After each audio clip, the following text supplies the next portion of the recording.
Welcome, ladies and gentlemen, to still in season 4 of Man Buns and Jesus. This is we don't count these episodes as well. I mean, we don't meticulously count any of the episodes, but especially these because you're in for another hot take today. Not that it's a hot take, but it's a hot issue. I'm one of your hosts, Josh Laborious, and on if you're watching the other side of the screen, if you're listening to the other voice on this wonderful episode, is the esteemed Reverend Benjamin Olschlager. How are we doing today, Ben? Doing pretty well. It's starting to feel like winter almost here in Michigan today. We had Here our too, it's only going to get up to 82 degrees, almost wintertime. we had our preschool trunk or treat this morning, and it was like 38, 37 degrees ish and sleeting. Where did you park the cars in your gym or No, we still had it outside because we understand how to handle cold in this state. It doesn't shut down when things get below 50. Anyway, those poor kids? they grow up tougher for it. Yeah, something like that. But today, as Josh mentioned, we're getting into a not necessarily a hot button issue, but one that is much more culturally relevant to our world today. And that is what we do as Christians with the modern nation of Israel. And there's kind of two branches to this. One is theological, and one is more one is like end times theological. If you've read Revelation, there's a lot of inferences in there to this nation of Israel. So what, if anything, nation of Israel, not necessarily the one in the Middle East today, right now. Yeah, I was in the middle of clarifying that, Josh. If you'd let me speak. I would never. Anyway, but so we're going to talk about what, if anything, that has to do with the modern nation of Israel as we see it today. And then also, like, as Christians living in the modern world, what responsibility do we have as neighbors to the people of Israel and also to the people of Palestine as they, kind of endure this conflict and, figure out what life looks like in the middle of war. So that's what we want to touch on today, and especially want to touch on the kind of end times theology side, because depending on what branch of American Christianity you're most familiar with, or what sources you're looking to as you're working through your own Bible study or whatever the case may be, there are a lot of different takes on this, and we just want to give you where we're at, which we believe to be the right position, obviously. Yes, yeah. If we didn't hold this as the right position, we wouldn't tell you that this is the thing we should think you should think. As a side note, there's that whole people will throw out the criticism, well, you just think you're always right. Yeah. Doesn't if you thought you were wrong, wouldn't you change your? Yeah. It seems like a tautology. You think you're always right. Well, yeah. Yeah. Do you go around holding opinions and that you believe to be wrong? Because then you're an idiot.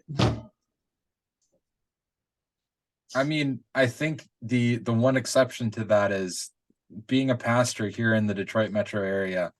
I have a lot of sympathy for people who think that Detroit sports are any good. Says the Vikings fan. This is also true.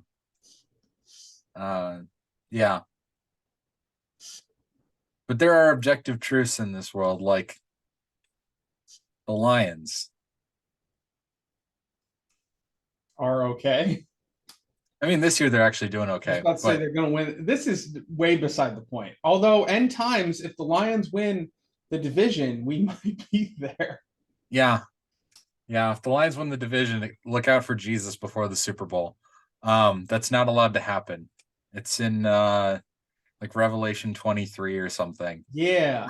It's in the notes Ben scribbled at the end of every. Yeah. Ben wouldn't do Revelation that. 23 doesn't exist, just for clarification. Yeah.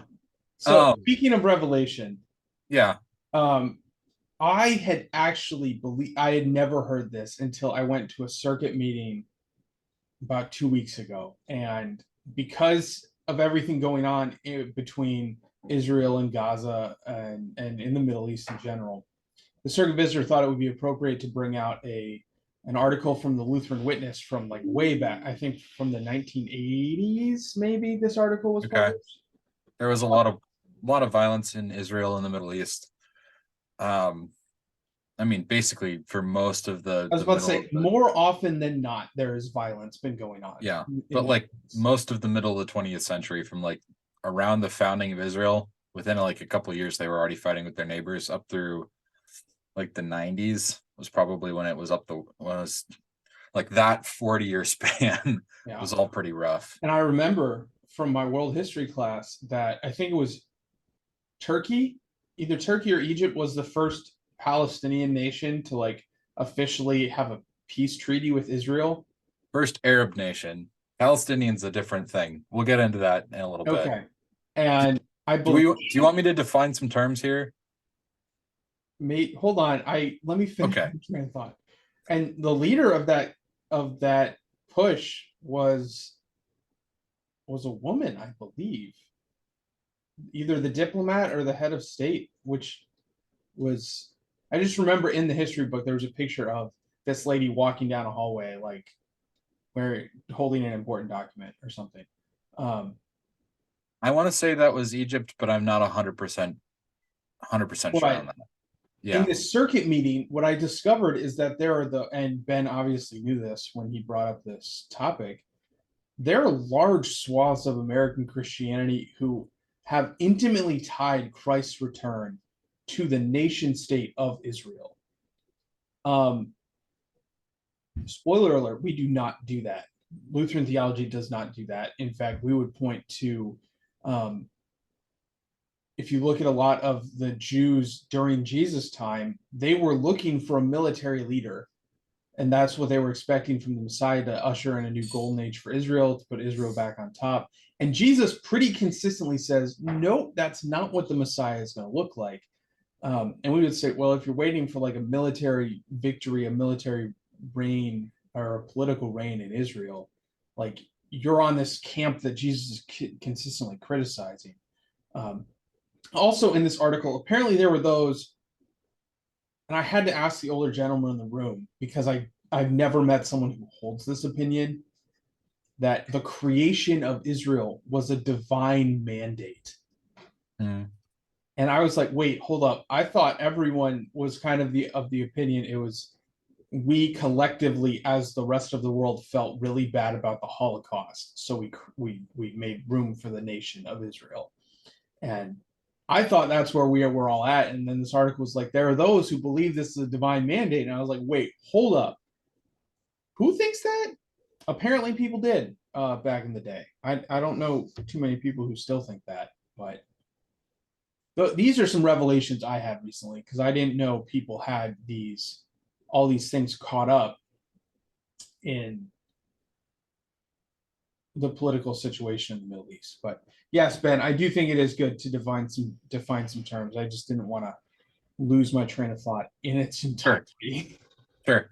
So within the Middle East, there's, I mean, a lot of cultural subgroups, but generally speaking, as we're speaking about the area that is modern day Israel and Palestine, your two predominant like ethnic and religious no, religious isn't necessarily completely tied to this either though. Mostly I guess ethnic groups would be Palestinians who are Arab descended and or Arab adjacent in kind of their ethnic makeup. Um, and there's a pretty wide swath in terms of like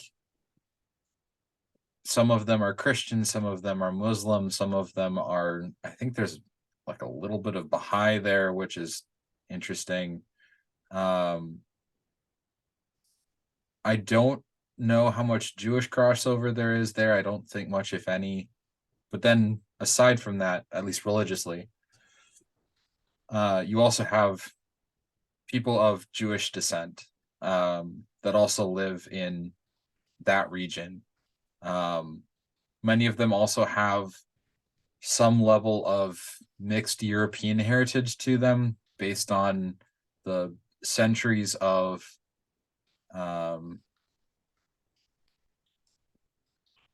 exile, basically, that the Jewish people lived in after the destruction of Jerusalem around 65, 66, 67 AD-ish, somewhere in there. There were small pockets of Jews still living in the area that we know as Israel and Palestine now, but for the most part, it was an Arab area. And it was only in the 40s, post World War II, that modern Israel was created. And so you've got people who've been living there for nearly 2,000 years in the Palestinians. And you've got people who have historic ties to the land of Israel in the Jewish populations. And both of them really want the area, and both of them don't want to leave. And both of them are in a lot of ways ostracized by the rest of the world. For the Jews, that's obviously very related to like World War II, the Holocaust, even, you know, more modern anti-Semitism as it exists throughout Europe and North America, still has people moving to Israel. But then for the Palestinians, like, as Israel has gained a foothold, the modern nation of Israel has gained a foothold. It's created a refugee crisis in the Middle East that its neighbors don't want to deal with because they're often dealing with their own issues. And so Jordan and Egypt haven't been terribly friendly to Palestinian refugees, even though they are probably best positioned geographically to help with that crisis. So in a lot of ways, you've got two people that are desperate for a homeland, two people that have deep ties to the area that they are in, and two people that really don't want to leave. And that's what causes a lot of the conflict that we see now. And in all of that, to kind of circle back to Josh's point, all of that was created by humans, and especially some British and French people that didn't know better. Like, there were arbitrary lines drawn in places to set up the modern nation state of Israel, and like, anyone who looks back at that and has any idea about the conflict that the Middle East has gone through would have known better than the people who just were drawing those arbitrary lines. Yeah, this wasn't going to work the way that they hoped. it almost makes you think, like way back, like Old Testament way back, that the way people used to do war, where it was like, well, we're going to empty the land one way or another that we're taking, either through slavery or just through mass killing. It wasn't a better moral choice, but it certainly made the fallout a lot easier to deal with. Yeah, because like with Israel, it's like we're just gonna put you here, and it's like there are people living here. We got it. Like, someone's got to deal with them. And you know, thousands of years ago, they would have just been like, we're taking this, and we're gonna make sure there are no people here anymore. Yeah. But with all of these things that Ben is bringing up, like, there's no easy fix. Like here, because, and I've And seen people looking again, at this. There's no way that like a piece of paper ends this war, mhm, especially. And here's, stop me if I'm sounding too. Stop me if I need to be stopped. We'll just say mhm, that. Okay. I think part of this comes from, for a long time, Israel has held back at the request of the United Nations and the rest of the world. There was like the 7 Day War, and Israel has repeatedly shown their willingness to go on the war path, but they've held back because of the rest of the world community. I suspect that there is leadership in Israel right now who sees what is going on in Ukraine with Russia, and they've seen, hey, the world community is not doing anything about it other than supplying arms to one side of the conflict or the other. And I think Israel has said, well, if you guys aren't going to do anything about war right now, all bets are off. And I don't know if that is true, but it feels like to me that the war in Ukraine is what has changed. mhm. Because previously, when stuff like, because I believe the inciting incident was an attack by Hamas, yes, Yeah, in the past Israel has responded to those attacks, but not in this organized, like we're going for this way.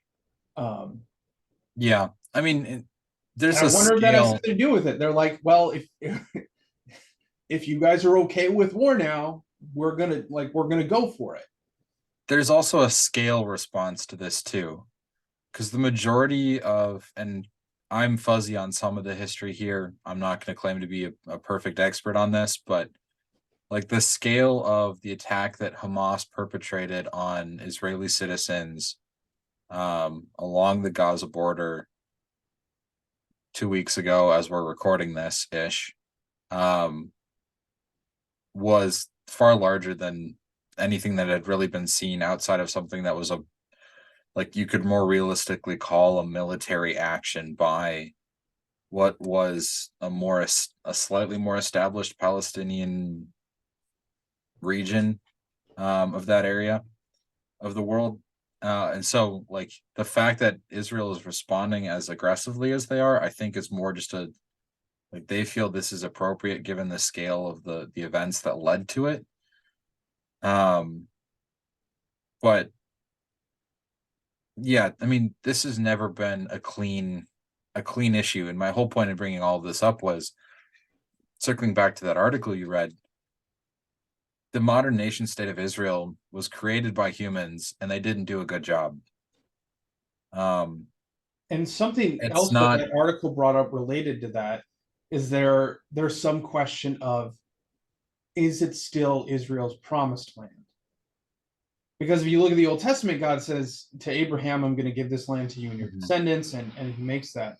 Um, and people will like, well, then theologically, right, it's Israel's. And where I would say, well, hold the phone here, is that that promised land was always tied up in the covenant with Abraham. Mhm. The covenant was fulfilled with Jesus. It was completed. It is, I mean, we don't sacrifice animals anymore. You don't have to, the circumcision thing is a non-issue, um, other than for medical or health reasons, right? And the land too. It's like that covenant is done. There's now a new covenant with God, and that's the one we have in Christ Jesus, where He does all the work. So if you're sitting there thinking, well, it's Israel's land because it's the promised land, that's not a convincing theological argument, because that's not the terms the promised land was given under, if that makes sense. Yeah. And if you want to think about this in terms of like the way that even the Old Testament and New Testament people of God handle prophecy, like you would see multiple fulfillments of a single prophecy,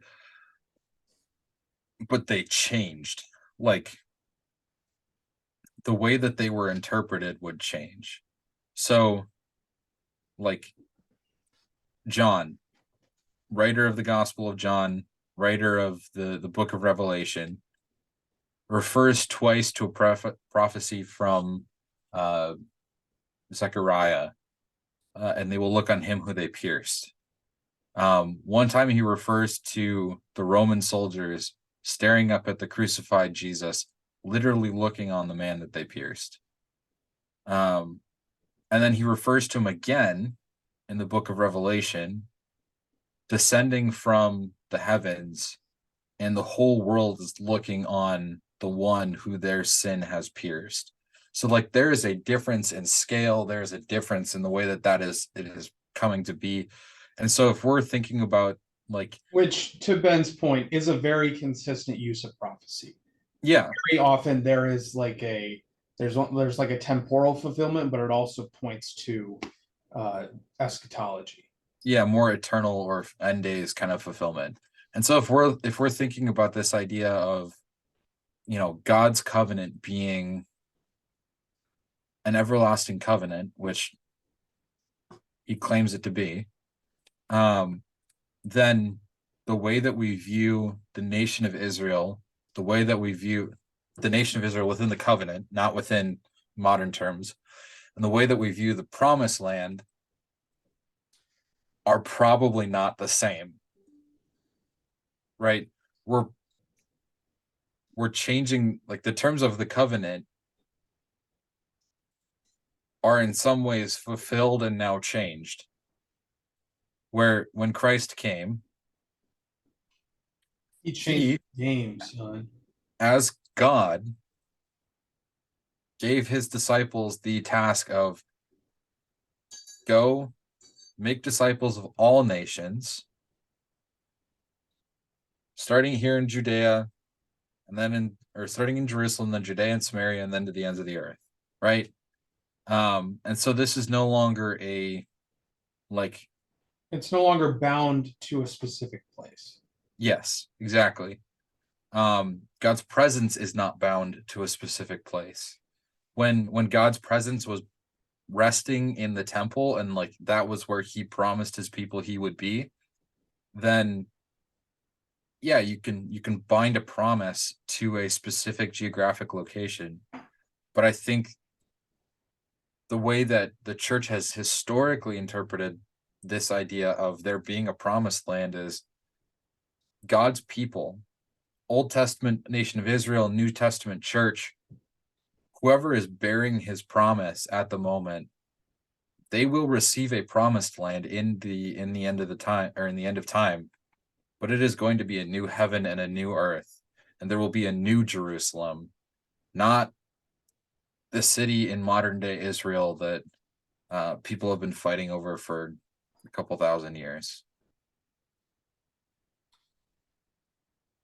Yeah. Yeah. So sorry that got a little, I don't know, ranty maybe, but like the whole point is, if we're looking at this prophetically, it's not the same thing. And we have to recognize the context of John's revelation and know that it's not, he's trying to describe eternal and cosmic and divine things with human language. Yeah, there are I limits think the to best that. way to describe Revelation is maybe, and Revelation says this. I mean, not in these words, but it gets this point across of he's doing the best he can.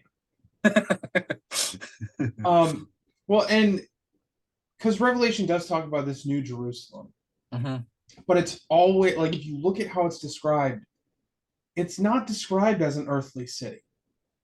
It's always painted in this picture of new creation.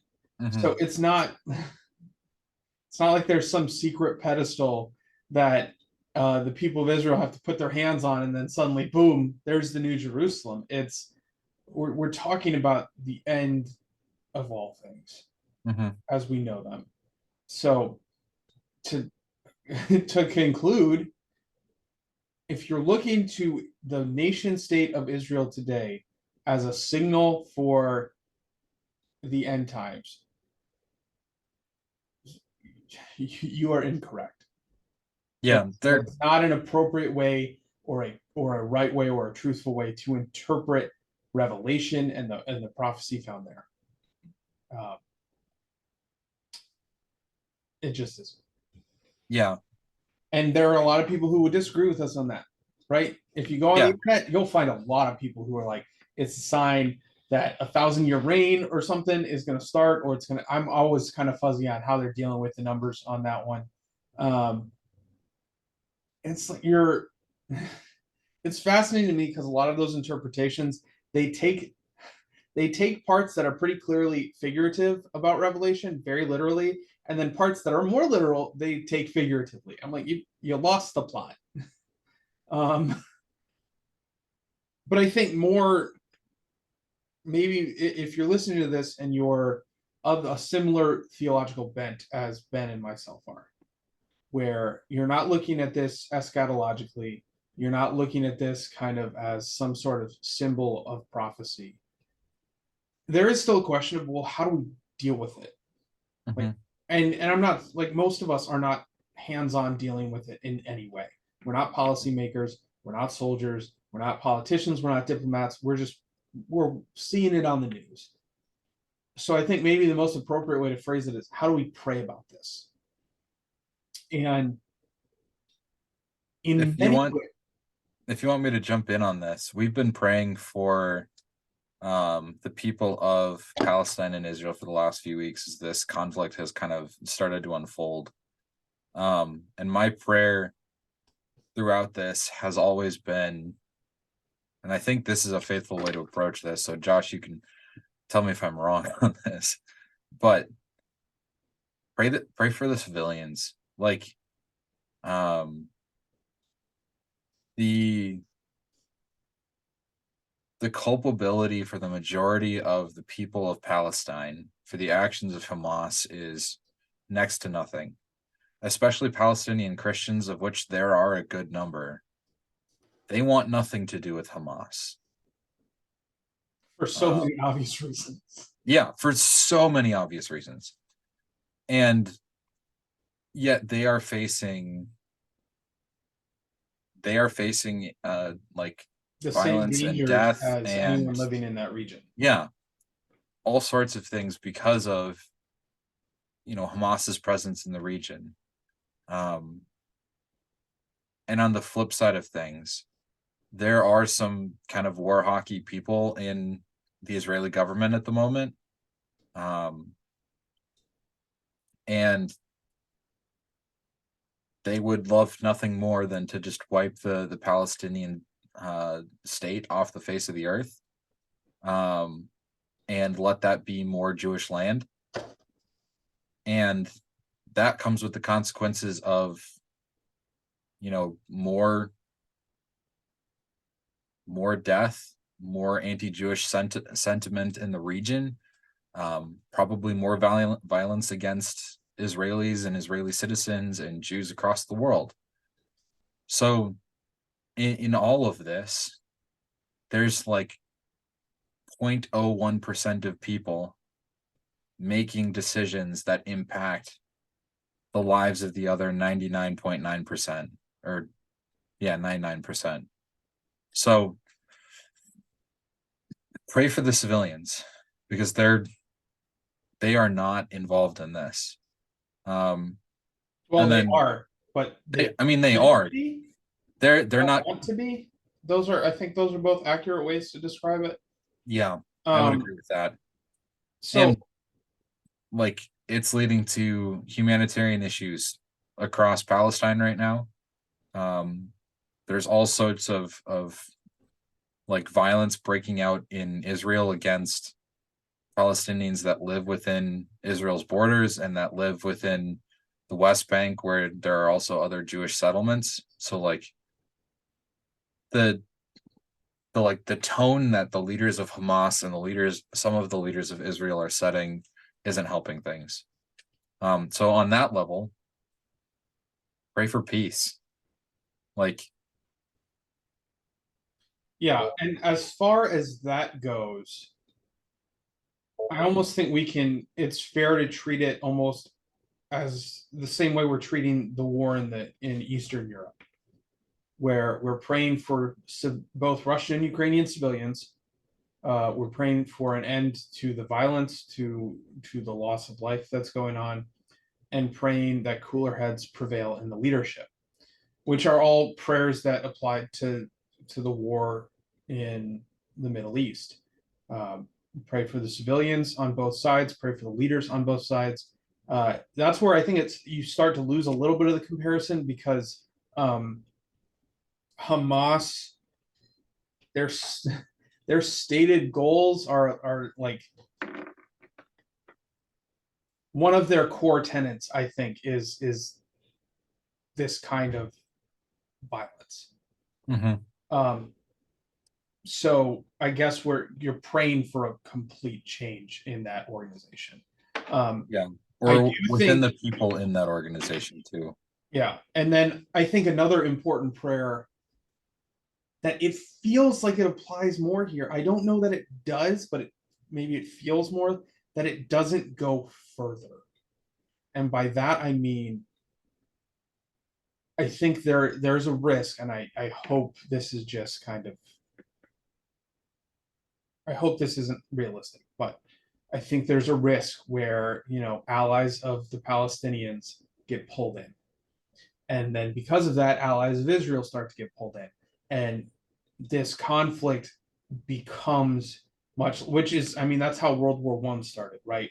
One guy got assassinated, and it kind of just cascaded because this country and this country got into a war, and then they pulled in their allies, and they pulled in their allies, and before you know it, most of the world is at war. So I think it's appropriate for us to pray that that doesn't happen, that the world doesn't get pulled into a massive scale conflict that started here. Um, and it feels like it's more likely here than it was in Ukraine and Russia. I don't know why I have that kind of mental thing, because I don't know that there's a whole lot of justifiable reason for it, but um, and then the other thing, and I don't know where we should land on this, because there is, theologically, Lutherans, we are not pacifists. We do believe that that the government is given the sword for justice, for reasons of justice, which I believe can go as far as uh, to say that there is a such thing as a righteous war. Like, I believe our theology would say when the U.S. got involved in World War II, that was a righteous cause, that the Nazis did need to be stopped. So there is a degree where the things that Hamas did that started this whole conflict, it is within the government's responsibility to bring justice to bear on them. But there's just so many, what's the C word I'm looking for? There's so much collateral damage going on that's like, I don't know how long that the righteousness of that righteous war lasts through all the collateral damage. Yeah. But there is something to keep in mind there, because the very initial incident, it is, I think theologically would say it's within Israel's government's responsibility to take care of those who committed those acts, which is a marked difference, I think, from the Russia-Ukraine conflict, because it's it's not so much I don't know how much moral connotation there is for a territorial dispute. Because Russia was like, this is mine now, and Ukraine said no. And I mean, there is obviously a moral, there is right and wrong to everything, but I don't know that it applies in the same degree there. I think generally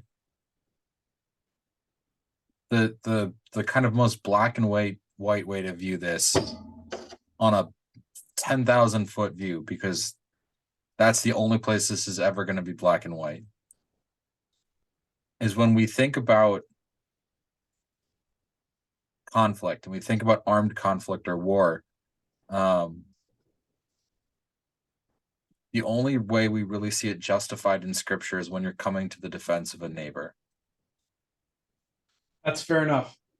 And so in the case of Ukraine, there was violence being perpetrated against Ukrainian civilians by the Russian military. And there were a number of Western nations that came to defend Ukraine. And I think in those cases, it was very justified that these nations pushed back against an aggressor. There wasn't, like, Russia claimed that it was to denazify Ukraine. I don't know if you've seen this. I did not see that. No, like that was the stated reason in 2022 when Russia initially invaded. As a side note, that's incredible. They said, like, I remember when it happened, everybody was like, "Oh, this is going to be a week," and they're still going. Yeah, Which, but I don't know if all theology and everything aside, that's pretty impressive that Ukraine has managed to stick it out for this long. I don't know if you saw. I think it was like last night or a couple nights ago. There was an airport in Russia that got overrun by anti-Semitic Russians who were looking to come, and they'd heard that there was a plane full of Jewish refugees from areas near the conflict in Israel that were landing in their region, and they were looking to come kill Jews. I had not heard that. So Russia claiming to want to denazify Ukraine doesn't really stand up when there's a much greater segment of the Russian population that's already anti-Semitic.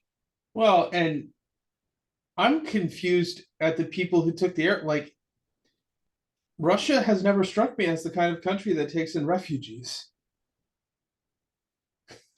They did kind of during some later years of the USSR. They would take in political refugees from Western countries who were avoiding. Oh, yeah, I'm talking about like modern Russia. Like, oh yeah. If you were to tell me Russia's taking in refugees, I'd be like, are you sure? Barely. It just doesn't sound. That doesn't sound like that. Yeah. Which is the same thing I say when my favorite hockey players take a penalty. I'm like, that doesn't sound like him. Phil Forsberg wouldn't commit a slashing. Now that's like, hear us clearly. This conversation, this is not us condoning war. No, but there is an acknowledgement that it is a government's responsibility to protect its citizens, and in some cases to retaliate when in defense of those that they are responsible for.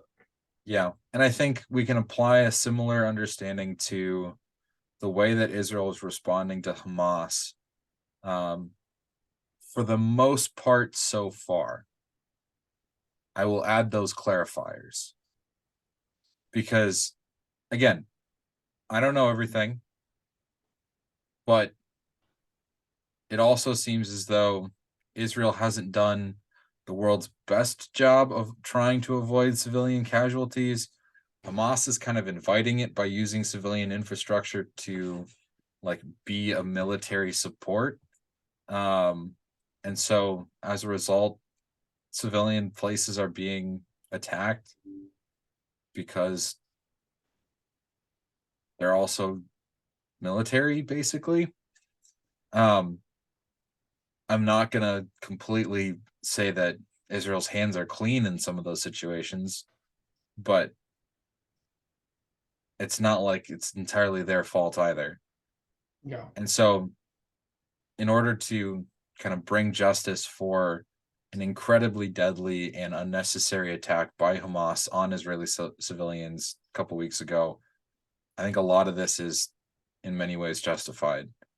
But the extent to which Israel is cutting off the entire region of Gaza from any sort of like aid or the necessities of life, really, it's starting to push the envelope of, well, it's probably already pushing the envelope of too far. It has been for probably about a week. And to what extent they're now doing this out of defense of neighbor, and to what extent they're just doing this as an aggressor themselves now, is starting to get more gray. No. So that's, I think, in terms of like how I look at this, in terms of kind of the geopolitical aspect of this, um that's how my theological framework for this shakes out. And yeah, it sounds kind of wishy-washy, because like when Josh and I are trained as pastors, for the most part, we are trained to work with people individually. Like, we preach to congregations, but the goal is to impact an individual heart and affect a change in an individual life. Yeah. Um, The broadest we really do is impacting communities. yeah, like when we step into a new congregation or we step into a new community, maybe we have some leverage to make some changes, but Not it's not, we can't bring an impact on a nation state. We can't bring an impact on a state, let alone a nation state. I probably And couldn't even bring an impact on the city I live in. Are you that's, kidding? yeah, that's most And certainly true. what I have observed is, because you're speaking of this wishy-washy, uh, things are black and white if you look at them from 10,000 feet up Mhm. and you assume it. I mean, it's just like physics. You can use formulas cleanly if you assume constants.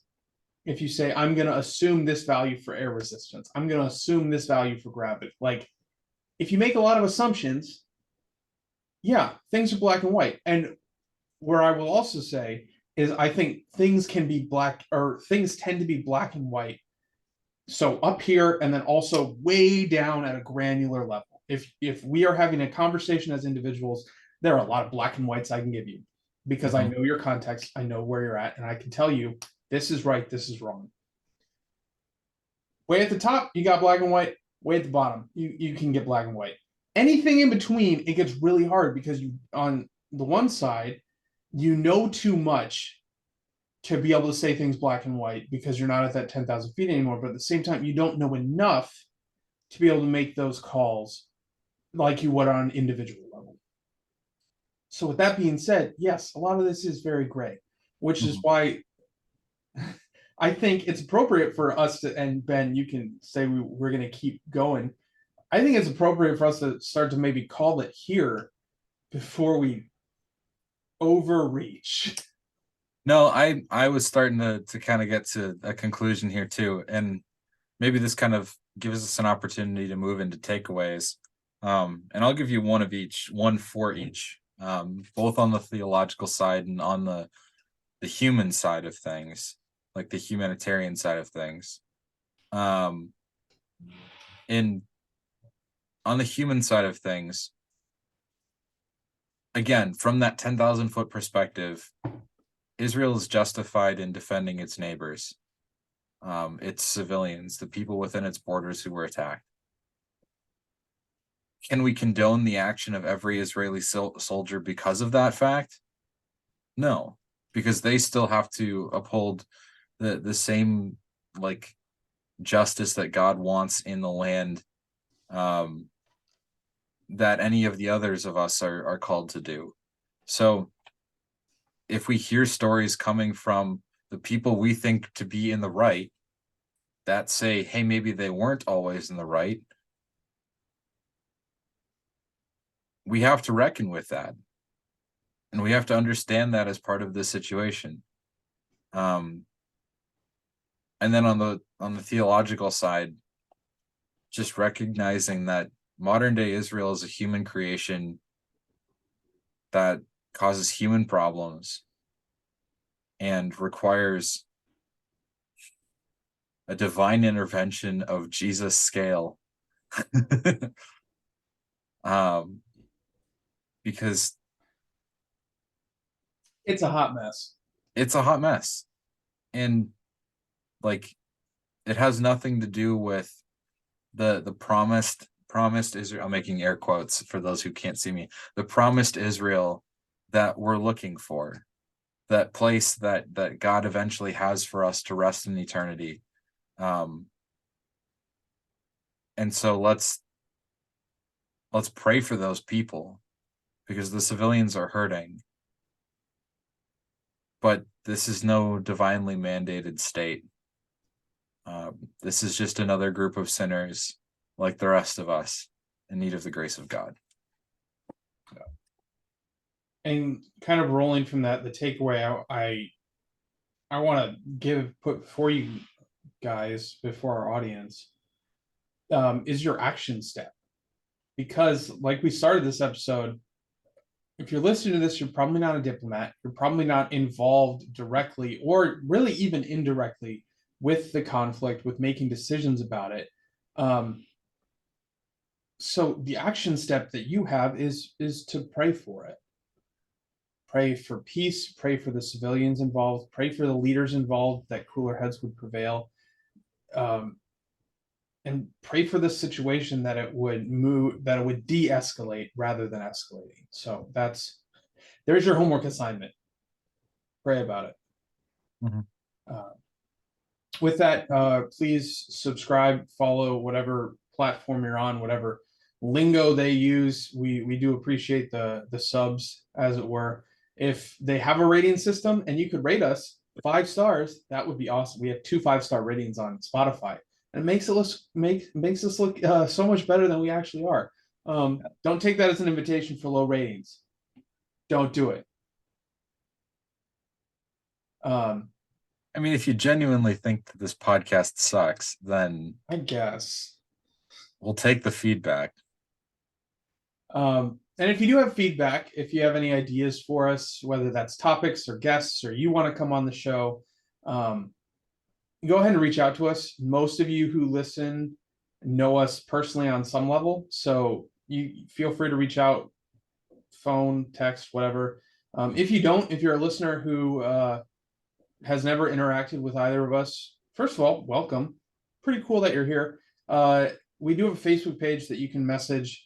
We will see the message at some point. Neither Ben nor myself are super active on social media, but we do check often enough that we'll see whatever you have for us. So, and we do still have that shirt for sale. We still have 0 sales, which is exactly what I expected. But it's there, and you're welcome to buy it if you'd like. edgewaterlutheran.org/gear. It's somewhere on that page. And with that, brothers and sisters, go in peace. Serve the Lord. Thanks be to God.